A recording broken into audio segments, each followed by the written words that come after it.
Chapter 21. Ben Weatherstaff. One of the strange things about living in the world is that it is only now and then one is quite sure one is going to live for ever and ever and ever.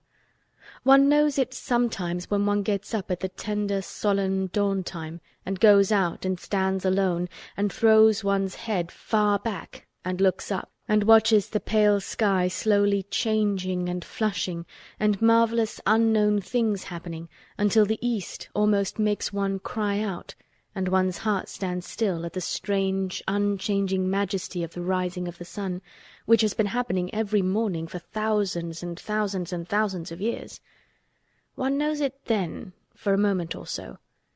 And one knows it sometimes when one stands by oneself in a wood at sunset, and the mysterious deep gold stillness slanting through and under the branches seems to be saying slowly, again and again, something one cannot quite hear, however much one tries.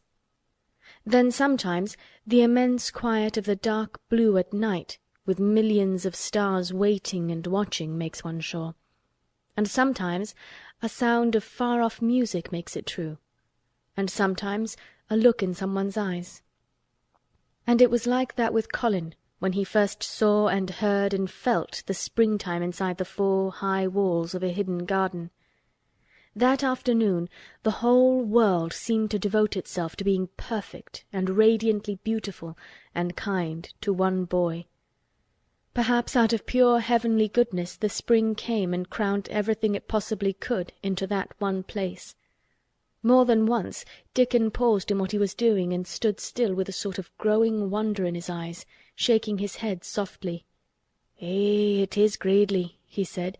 "I'm 12 going on 13, and there's a lot of afternoons in 13 years, but it seems to me like I never seed one as gradely as this here." "Aye, it is a gradely one," said Mary, and she sighed for mere joy.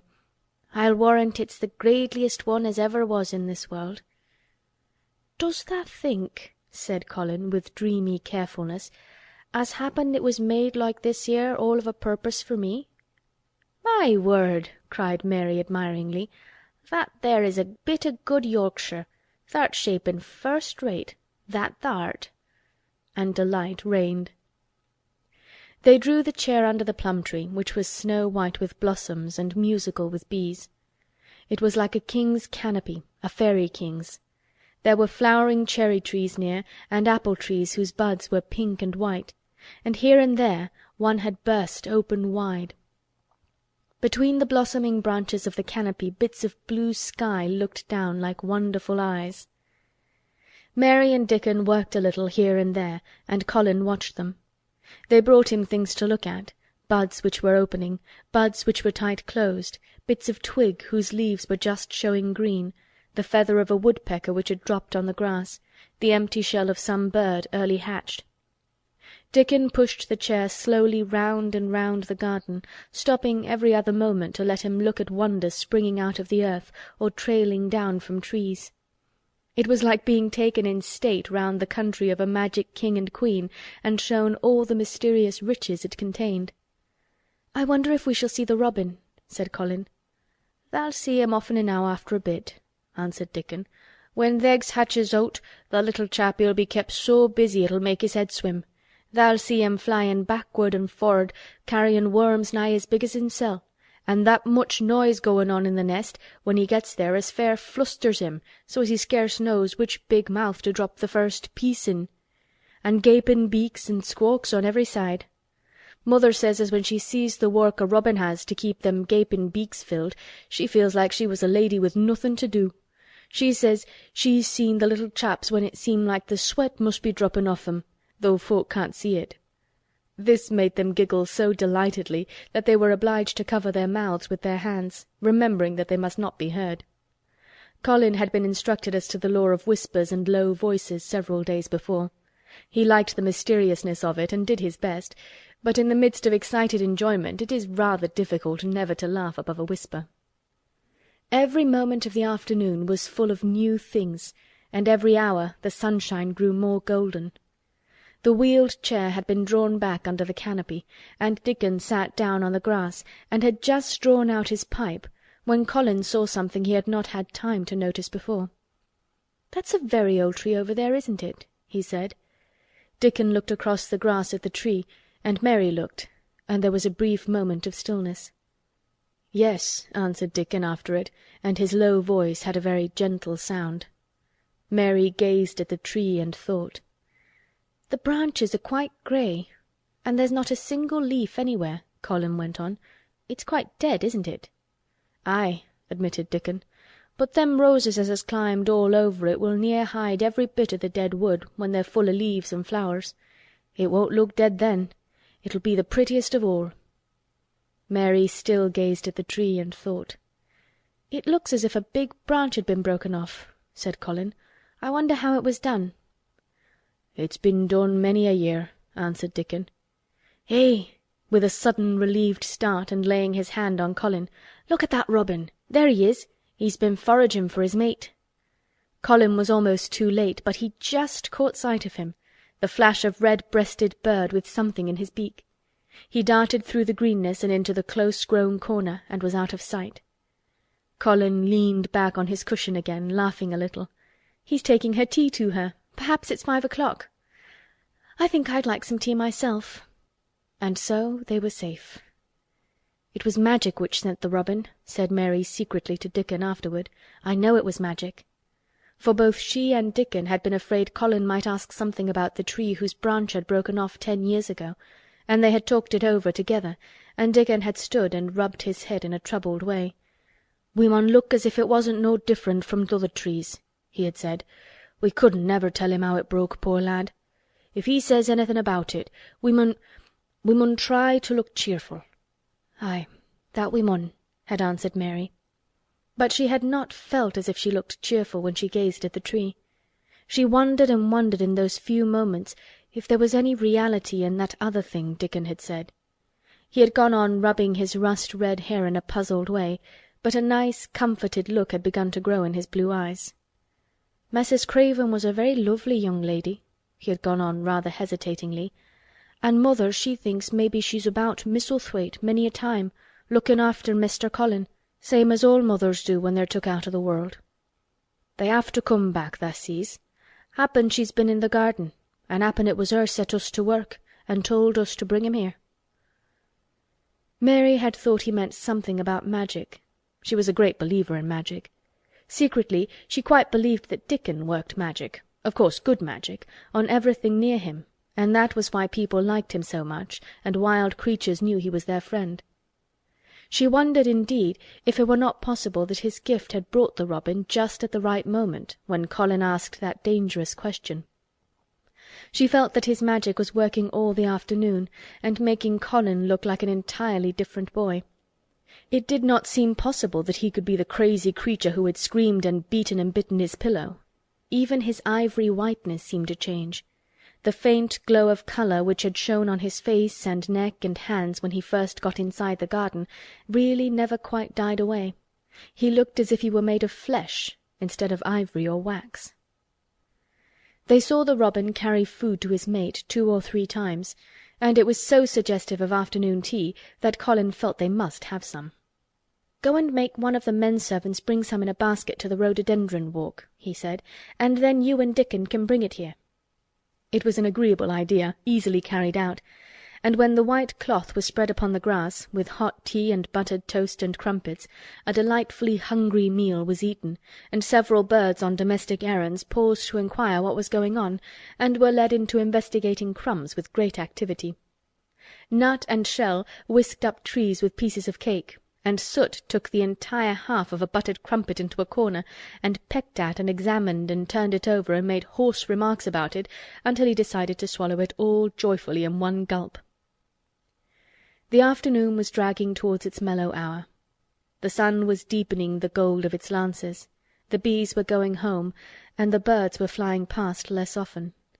Dickon and Mary were sitting on the grass, the tea-basket was repacked, ready to be taken back to the house, and Colin was lying against his cushions, with his heavy locks pushed back from his forehead, and his face looking quite a natural colour. "I don't want this afternoon to go," he said, "but I shall come back tomorrow, and the day after, and the day after, and the day after." "You'll get plenty of fresh air, won't you?" said Mary. "I'm going to get nothing else," he answered. "I've seen the spring now, and I'm going to see the summer. I'm going to see everything grow here. I'm going to grow here myself." "That tha will," said Dickon. "Us 'll have thee walkin' about here diggin' same as other folk afore long." Colin flushed tremendously. "Walk?" he said. "Dig? Shall I?" Dickon's glance at him was delicately cautious. Neither he nor Mary had ever asked if anything was the matter with his legs. "For sure tha will," he said stoutly. "Tha's got legs of thy own, same as other folks." Mary was rather frightened until she heard Colin's answer. "Nothing really ails them," he said, "but they're so thin and weak. They shake so that I'm afraid to try to stand on them." Both Mary and Dickon drew a relieved breath. "When tha stops bein' afraid tha'lt stand on 'em," Dickon said with renewed cheer. "And tha'lt stop bein' afraid in a bit." "I shall," said Colin, and he lay still as if he were wondering about things. They were really very quiet for a little while. The sun was dropping lower. It was that hour when everything stills itself, and they really had had a busy and exciting afternoon. Colin looked as if he were resting luxuriously. Even the creatures had ceased moving about and had drawn together and were resting near them. Soot had perched on a low branch and drawn up one leg and dropped the grey film drowsily over his eyes. Mary privately thought he looked as if he might snore in a minute. In the midst of this stillness it was rather startling when Colin half lifted his head and exclaimed in a loud, suddenly alarmed whisper, "Who is that man?" Dickon and Mary scrambled to their feet. "Man?" they both cried in low, quick voices. Colin pointed to the high wall. "Look!" he whispered excitedly. "Just look!" Mary and Dickon wheeled about and looked. There was Ben Weatherstaff's indignant face glaring at them over the wall from the top of a ladder. He actually shook his fist at Mary. "If I wasn't a bachelder and thou was a wench o' mine," he cried, "I'd give thee a hidin'." He mounted another step threateningly, as if it were his energetic intention to jump down and deal with her. But as she came toward him he evidently thought better of it, and stood on the top step of his ladder shaking his fist down at her. "I never thowt much o' thee," he harangued. "I couldna abide thee the first time I set eyes on thee. A scrawny buttermilk-faced young besom, allus askin' questions and pokin' thy nose where it wasna wanted. I never knowed how tha got so thick wi' me. If it hadna been for the robin, drat him." "Ben Weatherstaff!" called out Mary, finding her breath. She stood below him and called up to him with a sort of gasp. "Ben Weatherstaff, it was the robin who showed me the way." Then it did seem as if Ben really would scramble down on her side of the wall, he was so outraged. "Tha young bad un," he called down at her, "layin' tha badness on a robin. Not but what he's impudent enow for anything. Him showin' thee the way. Him? Eh, tha young note." She could see his next words burst out because he was overpowered by curiosity. "However i' the world did tha get in?" "It was the robin who showed me the way," she protested obstinately. "He didn't know he was doing it, but he did.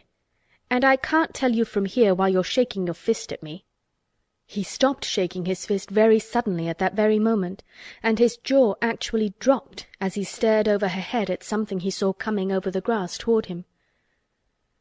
At the first sound of his torrent of words, Colin had been so surprised that he had only sat up and listened as if he were spellbound. But in the midst of it he had recovered himself and beckoned imperiously to Dickon. "Wheel me over there," he commanded. "Wheel me quite close and stop right in front of him." And this, if you please, this is what Ben Weatherstaff beheld and which made his jaw drop. A wheeled chair with luxurious cushions and robes which came toward him looking rather like some sort of state coach, because a young Rajah leaned back in it with royal command in his great black-rimmed eyes, and a thin white hand extended haughtily toward him. And it stopped right under Ben Weatherstaff's nose. It was really no wonder his mouth dropped open. "Do you know who I am?" demanded the Rajah. How Ben Weatherstaff stared! His red old eyes fixed themselves on what was before him, as if he were seeing a ghost. He gazed and gulped a lump down his throat, and did not say a word. "Do you know who I am?" demanded Colin still more imperiously. "Answer!"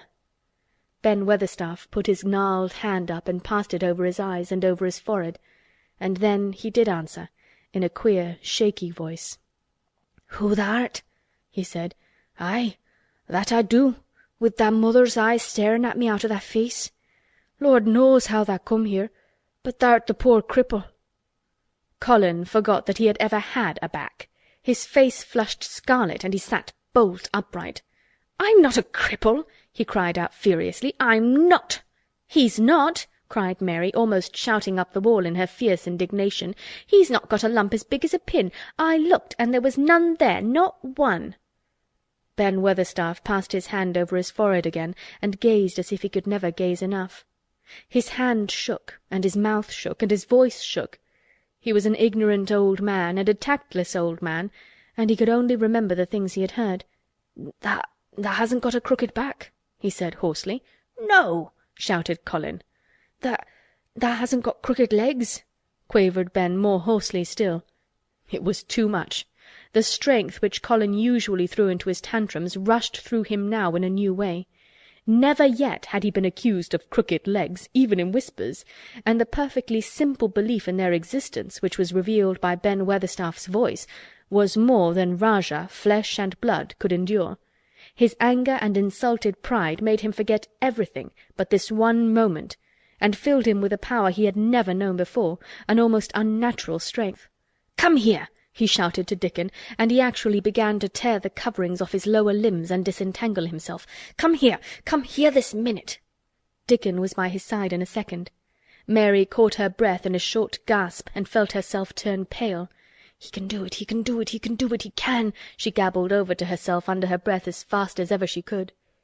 There was a brief fierce scramble, the rugs were tossed on the ground, Dickon held Colin's arm, the thin legs were out, the thin feet were on the grass. Colin was standing upright, as straight as an arrow, and looking strangely tall, his head thrown back, and his strange eyes flashing lightning.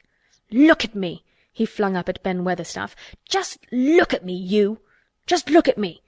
"He's as straight as I am," cried Dickon. "He's as straight as any lad in Yorkshire." What Ben Weatherstaff did, Mary thought queer beyond measure. He choked and gulped, and suddenly tears ran down his weather-wrinkled cheeks as he struck his old hands together. "Eh," he burst forth, "the lies folk tells. Thou'rt as thin as a lath and as white as a wraith, but there's not a knob on thee. I'll make a mon yet. God bless thee." Dickon held Colin's arm strongly, but the boy had not begun to falter. He stood straighter and straighter and looked Ben Weatherstaff in the face. "I'm your master," he said, "when my father is away, and you are to obey me. This is my garden. Don't dare to say a word about it. You get down from that ladder and go out to the Long Walk, and Miss Mary will meet you and bring you here. I want to talk to you. We did not want you, but now you will have to be in the secret. Be quick." Ben Weatherstaff's crabbed old face was still wet with that one queer rush of tears. It seemed as if he could not take his eyes from thin, straight Colin standing on his feet with his head thrown back. "Eh, lad," he almost whispered. "Eh, my lad." And then, remembering himself, he suddenly touched his hat, gardener fashion, and said, "Yes, sir, yes, sir," and obediently disappeared as he descended the ladder. End of chapter 21.